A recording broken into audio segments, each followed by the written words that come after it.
Hello friends, CKD stock market news channel में आप सभी का स्वागत करता हूं। चैनल पर पहली बार विजिट कर रहे हैं तो मेरे मित्र चैनल को सब्सक्राइब कीजिएगा। कोई डाउट हो तो कमेंट कीजिएगा।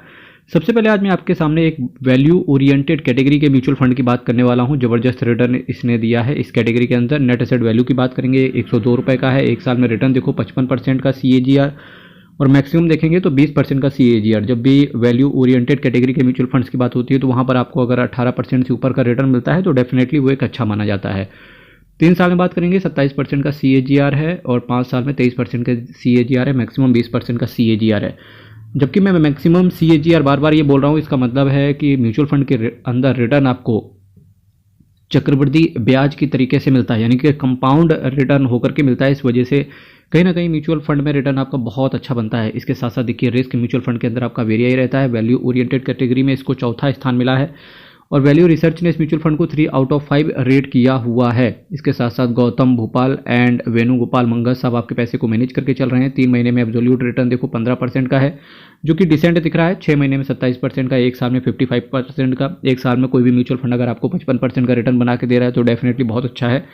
3 साल में पैसे को डबल कर दिया, 5 साल में 1.91 टाइम्स कर दिया पैसे को, और 10 साल में देखिए 697% का रिटर्न 10 साल में, यानी कि 10 साल में पैसा अगर हम अप्रॉक्स करके बात करें तो 7 गुना इन्होंने कर दिया है।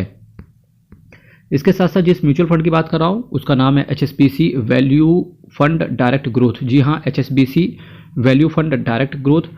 काफ़ी बड़ा इसका असेट साइज है, 11,238 करोड़ का असेट साइज, यानी कि काफ़ी सारे इन्वेस्टर्स का पैसा यहाँ पर लगा हुआ है। 0.78% का एक्सपेंस रेशियो है। वहीं अगर हम इसकी म्यूचुअल फंड के एक्सपेंस रेशियो की बात करेंगे, बहुत डिसेंट है। 1.22% का कैश होल्ड करके चल रहे हैं। निफ्टी 500 टोटल रिटर्न इंडेक्स को ही बेंचमार्क की तरह फॉलो करते हैं, सेम बेंचमार्क को फॉलो करते हैं। मैक्सिमम जो आपके जो म्यूचुअल फंड्स होते हैं लाइक टैक्स सेवर फंड या ELSS फंड के नाम से जिन्हें आप जानते हो, वहाँ पर भी निफ्टी 500 मैक्सिमम म्यूचुअल फंड्स को फॉलो करते हैं। एक साल के अंदर निकलने की कोशिश करोगे 10% से ज़्यादा के अगर आपने यूनिट बेच दिए तो इस केस में आपके सामने 1% का अलग से एग्जिट लोड भी आएगा, तो इस चीज़ को कंसीडर करके चलें। अब चूंकि हम जो भी इनकम टैक्स पेयर हैं तो डेफिनेटली ATC के अंदर 1,50,000 रुपये तक का एडिशनल डिडक्शन मिलता है। अगर आप ATC CD1B के अंदर किसी NPS के अंदर इन्वेस्ट करते हैं तो उसका भी अलग से डिडक्शन मिलता है।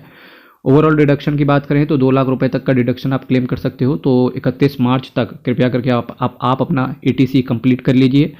और अगर एडिशनल डिडक्शन लेना चाहते हो तो 50,000 रुपये का कोई एक NPS भी आप ले सकते हैं। इसकी पूरी जानकारी के लिए कृपया अपने टैक्स एक्सपर्ट से आप संपर्क कर लीजिएगा, क्योंकि 31 मार्च है, इसके बाद ही 31 जुलाई तक आपका रिटर्न जाएगा। तो डेफिनेटली इसकी व्यवस्था आज अभी से करके चलिए। फाइनेंशियल की बात करेंगे, टेक्नोलॉजी की बात करेंगे, capital goods, construction, energy, metals and mining, automobile, consumer staples, material, services, health care, textile, communication और केमिकल। ये कुछ सेक्टर हैं जहां इन्वेस्टर्स का पैसा पड़ा हुआ है। बात करेंगे किन किन शेयर्स के अंदर पैसा है तो देखिए NTPC, ICICI bank, Jindal stainless, state bank of India, Indian bank, Reliance industries, Sun pharmaceutical, Canara bank, multi commodity exchange, Karur Vysya bank, Larsen and Toubro, KEC international, Mahindra and Mahindra, Birla soft, federal bank, brigade enterprise, Hindustan aeronautics, ITC, Axis bank, Ratnamani metal, power finance corporation, power mech, Zensar technology, Infosys, JK Lakshmi cement, Bharti Airtel, Kirloskar oil, Sonata software, Sobha, PNC Infratech, Tech Mahindra, Finolex cable, JK paper, Bosch, Birla corporation, Oberoi realty, Canfin homes, HDFC bank, Indian hotels, Escort क्यूबाटा।